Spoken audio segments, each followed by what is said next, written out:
Hey guys, it's November 11th. I'm back at the same property I was at last night down here in Van Buren County on private land. It's already been extremely exciting.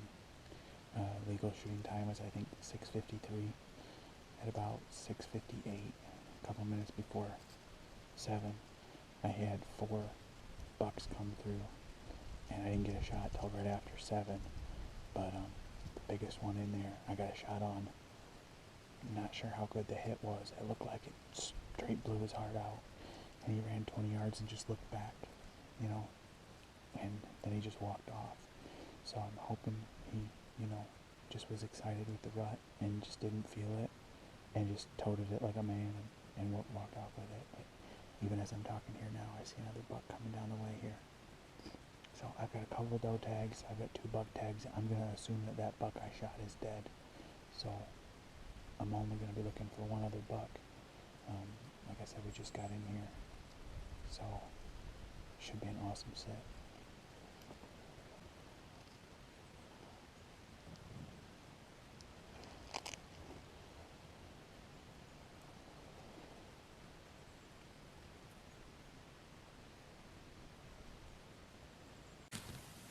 Guys, that's the buck I shot. Guys, that's the buck I shot. Go down, buddy.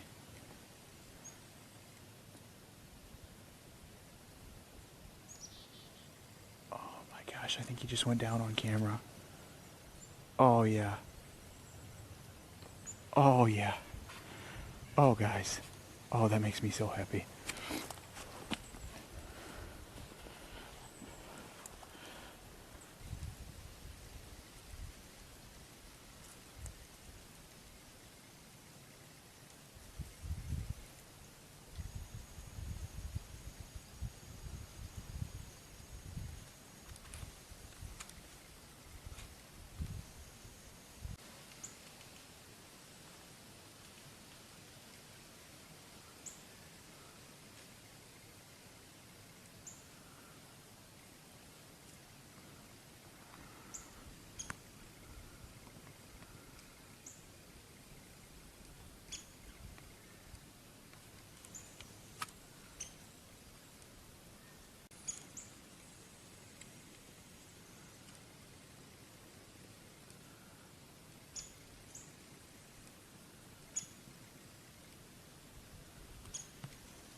I just got it on camera again. I've never seen a thing like that. The deer will stand up. He'll stand right up completely, walk, and then he'll die. Like on his side, head down, everything. Never seen a thing like it. He's doing it now. And he'll stand up, he'll act fine, he'll gimp around, he'll crash.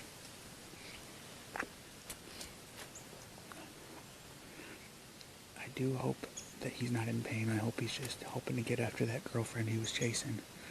I don't want these animals to die in any kind of pain. So, I wanted his death to be quick and painless. I know it's cold out, so I'm not worried about that meat going bad. I just need him to go down and be done for sure.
Well, guys, I don't know how to feel about this. I'm having a heck of a bad season.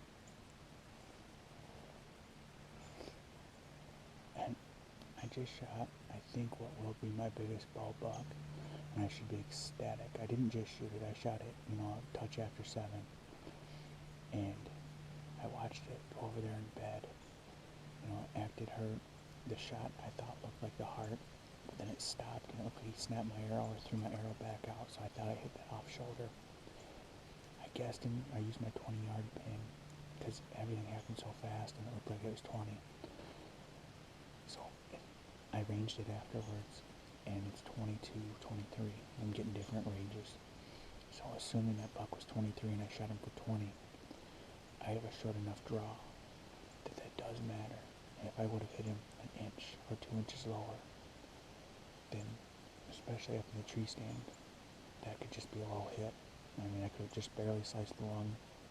A couple of years ago, I shot a doe, and I cut a 2-inch slice through her heart, and I watched her go off, and I thought she crashed, and all she did was hard bed. We went and got her 2 hours later and jumped her from that bed, and it wasn't until she got out of that bed to run away from us that she died. So as we're watching this, Ryan can see him with his binoculars. He's at 90 yards from Ryan. This buck is standing up out of his bed, and he'll limp like 5 feet maybe, and he'll crash and like lay his head all the way down on its side like he's dead. And then he'll labor to get up and do the same thing. I've seen him do a backflip. Like, he is in rough shape, but he's not giving up, and that's what the rut does to these things. But we were planning on sitting until at least 11 or 11:30, depending on what we're seeing out of that deer. We might sit longer. I don't know if we're going to be able to back out without bumping him. So we're just going to sit tight, and hopefully I recover that deer. Oh, he's back up again as I say that.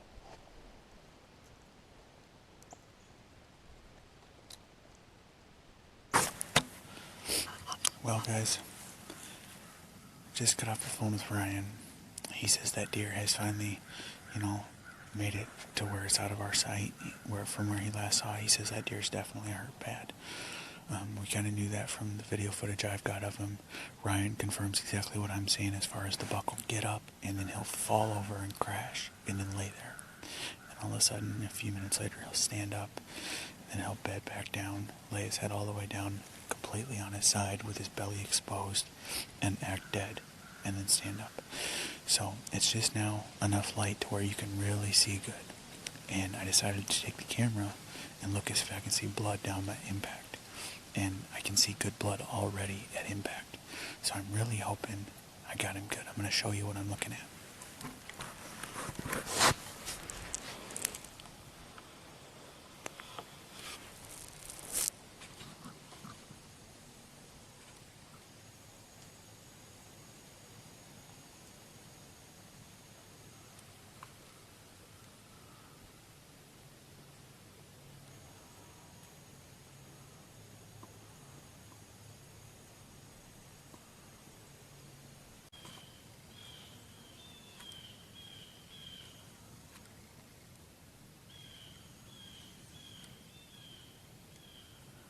That is my arrow.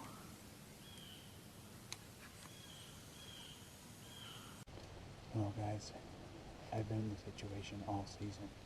Seems like I make a bad shot on an animal, don't know what's going on.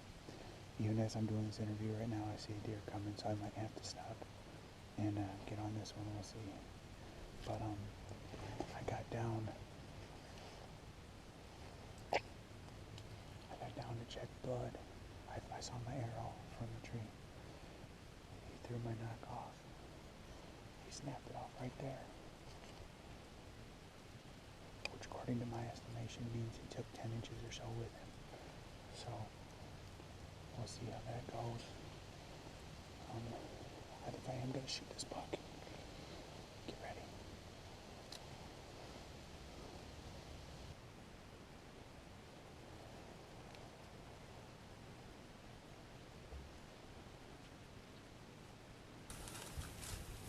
Meh.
guys, if the rut does not get you pumped up in November, I don't know what does. That is not going to be my biggest deer, but that is one of my most memorable deer, because I'm sitting here doing, you know, an interview talking about the buck that I shot that we're going to get trailing on here in a minute. My buddy Ryan rattled. That buck came in, sniffed the bed, you know, where my bigger buck is, and Michigan's a 2-buck state, as long as one has 4 points or more. And I knew that first one had 5 points on his one side, or at least 4. I think he has 5, but I know for sure he has 4. And watched him on camera. I played it back to make sure, so I know if another buck came in that I was on the right side of the law. Either way, that buck is coming down. I don't know what kind of video I got of him coming down, but he comes right in here, right in the wheelhouse at 20 yards, and I just let him have it. And he didn't make it 40 yards and piled up right there on camera. And he died very quickly, very peacefully. Everything you could want as a bow hunter. That's exactly what I wanted for that other buck, but I might be tagged out on bucks, and gun season opens on Thursday, and I'm not going to be probably back in the woods until maybe December. So I'm very, very happy with this morning. Hopefully I've got lots of fresh venison. Hopefully I do get that other buck too.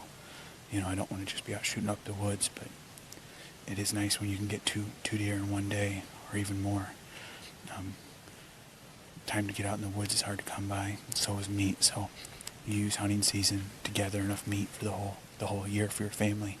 So it's really awesome when you can stack them up like that. Very, very awesome. Cannot wait to go get my hands on it.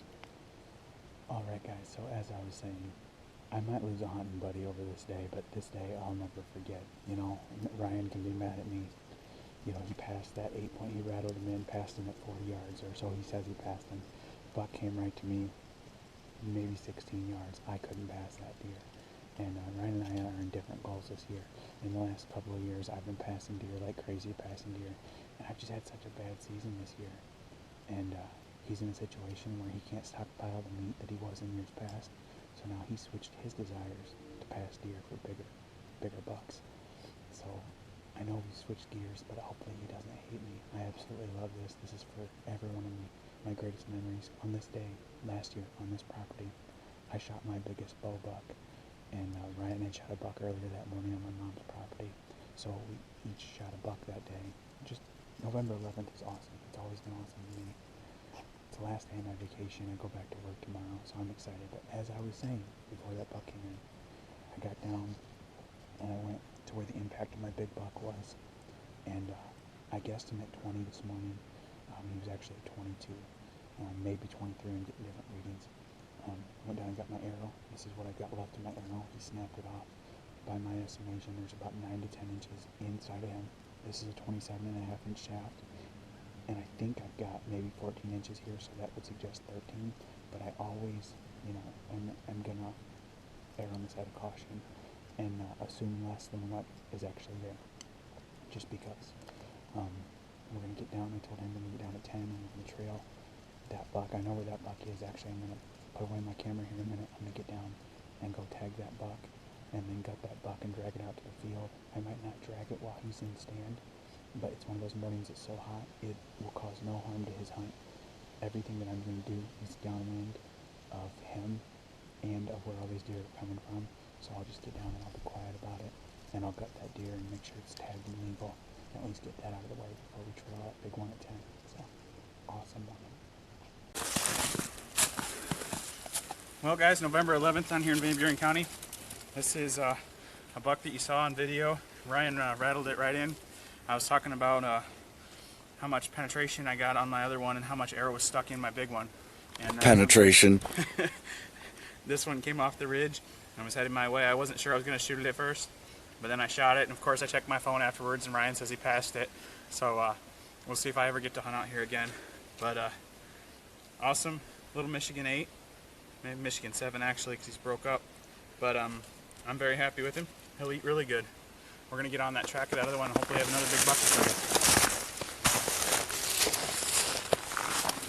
Well guys, we're on the trail of my big buck. And there's bubbles in the blood, which is a great sign. Thinking, here's one of his beds. We're thinking maybe I one-lunged him. But yeah, we're getting blood. So hopefully he's up here. I shot him right at about 7. Legal was think 6:52, so it was early, but we'll see where we can get on him.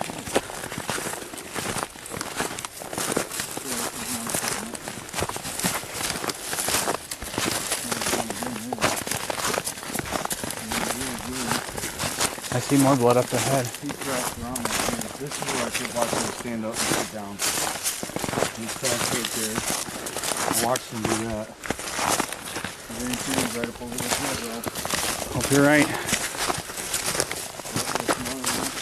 Did you have a shot at him? I was hoping they were gonna get one at him. Make sure he was done. He is a good buck. Oh, no way. Oh my God. Oh my God, Ryan, take this. Going. So much bigger than I thought. Oh my God. What did you, dude? What What did I stud. shoot? What did I shoot, dude? I had no idea he was this good. Oh my gosh. I'm so happy with this buck. He might be bigger than the one I shot last year. I don't even care. Oh, this is an awesome buck, dude. Now I'm tagged out on bucks in Michigan. Focus on this giant I got in Indiana and focus on does. I'm so happy. And to be with Ryan, dude, this is so awesome. I'm so happy. Oh my God. He died at 80 yards from my stand. He didn't go. This was a very nerve-wracking one because, like I said, I was getting a range of 22 and 23 this morning after it got daylight, enough to see, and I shot him for 20. And so my worst fear was that at that angle, I hit him low already, and then that angle, you know, really just was a flesh wound. But the way he was acting after daylight, we saw him, you know, raising and lowering his head. He would lay just like this, and you'd think he's dead. And then you'd stand up and then walk a little bit. And then at one time, he even almost did a backflip, like he died. I watched him for an hour, bed up, stand up, fall down, bed up, stand up, fall down. Oh my God. He's a stud, dude. This is so awesome, dude. He's a 3-year-old, 3.5-year-old for sure. This is so See, awesome. See, I don't understand why he shot the first one after shooting this. Because, I mean, come on. Look, you see that? This is awesome. All right, let's Especially to be with Ryan. This is so awesome, dude. Dude, he's a stud. Look at him fighting all broke up, chipped Oh my up. God, I had no idea. Look at the he brow was this tines. good. I knew he was good, especially because he kept coming in with little bucks. I mean, he was coming in with spikes, forkhorns. He was a group of 4 bucks that came by me at first light, and he was the biggest one. He was the only one that you could really for sure see his antlers. So for this guy to be running with those, that kind of blows my mind. I would expect to see this guy midday cruising by himself, but to be running with the little bucks makes me wonder if this is the one that fought that 6-point yesterday, because he's a big guy for these bucks. That's not the one I got on cam out there. No, this is a cruiser. I love this, dude.